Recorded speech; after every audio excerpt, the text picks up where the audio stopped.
Paz do Senhor, amados. Tudo bom? Meu nome é Jean Carlos.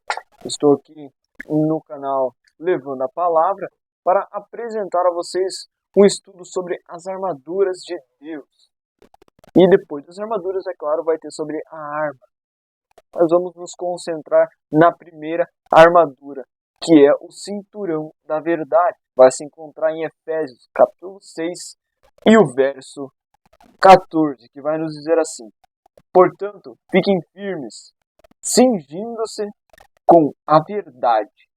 Até aqui, amados. O verso vai um pouquinho mais à frente com a couraça da justiça, mas eu vou ler até aqui, onde é o motivo do nosso estudo. Cinturão da verdade. É uma metáfora usada pelo apóstolo Paulo na Bíblia, que consiste em quê? Estabilidade e firmeza.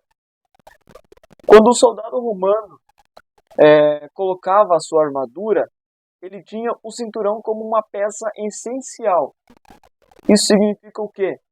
Que o cinturão, ele não só segurava a espada, uma bainha para a espada, mas também segurava toda a armadura, dando uma estabilidade, dando a firmeza na armadura para você se movimentar na batalha.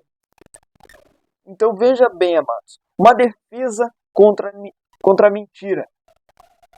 Em um contexto espiritual, o cinturão da verdade é uma defesa contra as mentiras e enganos do inimigo. A verdade bíblica nos ajuda a enfrentar espíritos enganosos, a enfrentar as meia-verdades que há hoje em dia. E muitas das vezes, quando nós estamos em situações, nós precisamos estar preparados na verdade da palavra, para que, assim como a Bíblia diz, conhecereis a verdade vos libertará, para nós sermos libertos daquilo, para nós enfrentarmos o inimigo. No meio da batalha, o soldado romano vai puxar a sua espada, vai precisar com que a sua armadura lhe proteja, e o cinturão ali está segurando tudo isso. E é a verdade, amados. A verdade vai segurar todas as coisas na nossa vida para que nós possamos ter uma vida com Deus. E é importante nós conhecermos a palavra. E você usar o cinturão da verdade espiritualmente é importante também para a preparação no Evangelho, para você passar o Evangelho para as outras pessoas também. O cinto, frequentemente associado à preparação da batalha, também pode segurar a bainha da espada, como eu já expliquei, indicando prontidão para proclamar o Evangelho. A verdade bíblica nos equipa para compartilhar as boas novas e com confiança e convicção. Então veja bem, amados. O cinturão está segurando a espada, está segurando a palavra em verdade.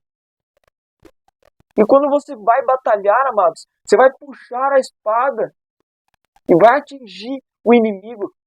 A palavra tem que ser uma palavra com fio duplo, amados, que corta para valer, separando alma, corpo e espírito.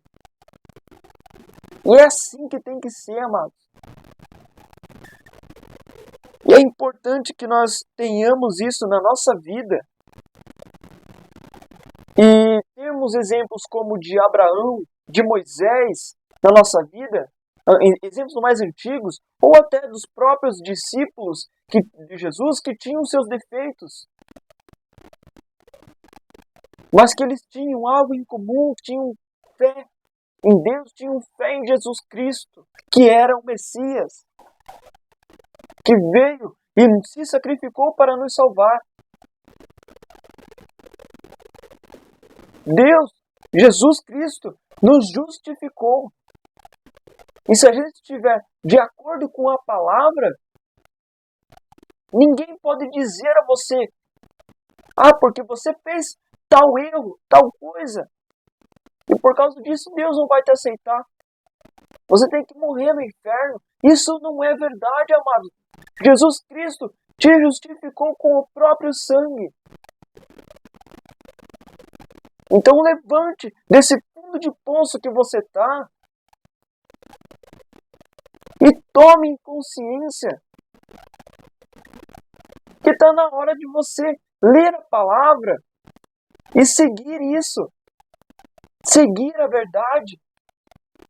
Usar o cinturão da verdade para preencher a sua vida, a sua armadura espiritual, para que quando você for enfrentar o inimigo, isso não prejudique você.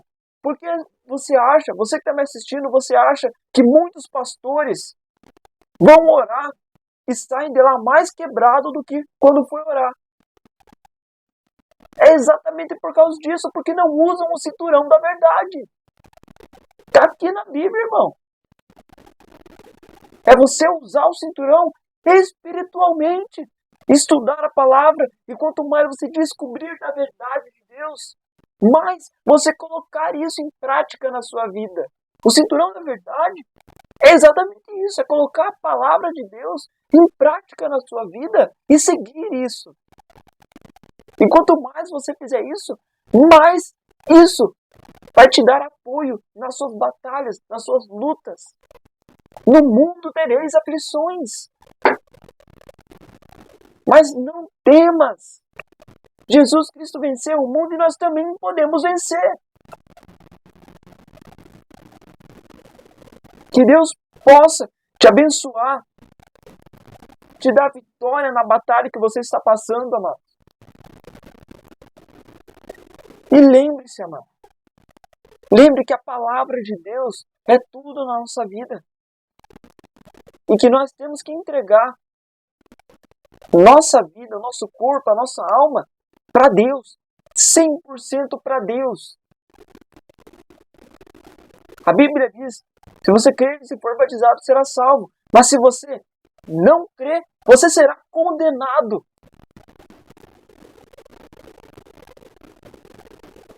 Aí já entra em outra questão que eu vou abranger em outro vídeo.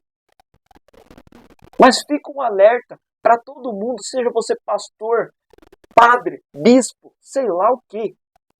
Fica um alerta.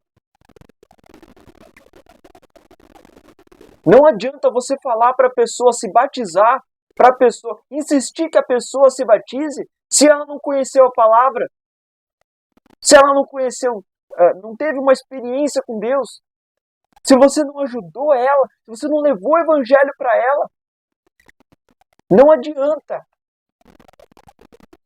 Primeiro nós temos que ajudar as pessoas,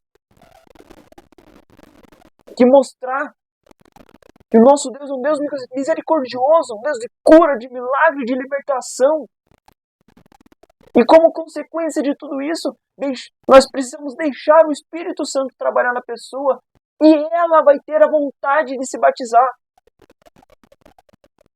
E você, a partir daí, vai passar como orientação e não ao contrário.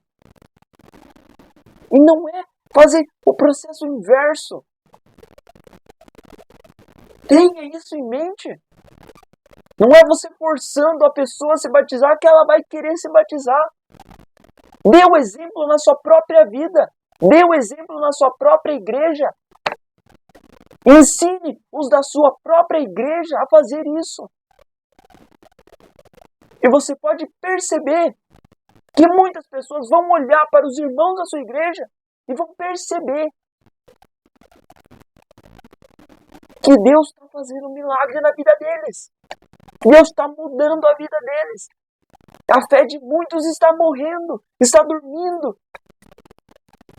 E as pessoas não enxergam. Está chegando o momento do juízo final. Está na hora de abrirmos o olho e ver os milagres de Deus. Não é porque nós estamos porque Jesus já foi, que não tem mais os primeiros discípulos de Jesus aqui na terra, e nem Jesus aqui na terra, em corpo. que não tem cura, que não tem libertação, que não tem as obras de Deus sendo feitas. Milagres existem e estão sendo feitos. Você só precisa acreditar, ter fé. A nossa fé pode mover montanhas se for em Deus, se for uma fé verdadeira. Uma fé desse tamanho, do tamanho de um grão de mostarda, pode curar a cegueira de uma pessoa, mas uma fé desse tamanho, do tamanho de um monte, não faz nada se não for redirecionado da maneira certa. Que Deus abençoe você, a sua vida, e que essa palavra possa abrir o seu olho, lhe dar o entendimento necessário. E você que está buscando um reconciliamento com Deus, ou você que tem um testemunho também, deixe nos comentários. E no próximo vídeo eu estarei falando. Quero deixar um alô aqui ao pastor Hélio, que me apoiou no começo. Ao pastor Matiello, da Igreja Batista Reviver também, que me apoiou. E que tem me ajudado bastante. Um alô ao grupo de oração no meu WhatsApp. E um alô também ao meu irmão, que está me ajudando aqui a gravar também. Amados, é assim que nós temos que ser. Nós temos que ter a paz, a mansidão de Jesus Cristo no nosso coração. Preencher o nosso coração com isso. Ter alegria do que nós estamos fazendo, porque é para Deus. Não é para o homem, mas é para Deus. É para que almas sejam alcançadas. Porque nós precisamos buscar as almas que Jesus comprou na cruz, com o seu próprio sangue. Então que Deus abençoe. Já me alonguei demais nesse vídeo. Que Deus abençoe. E fique bem, amado.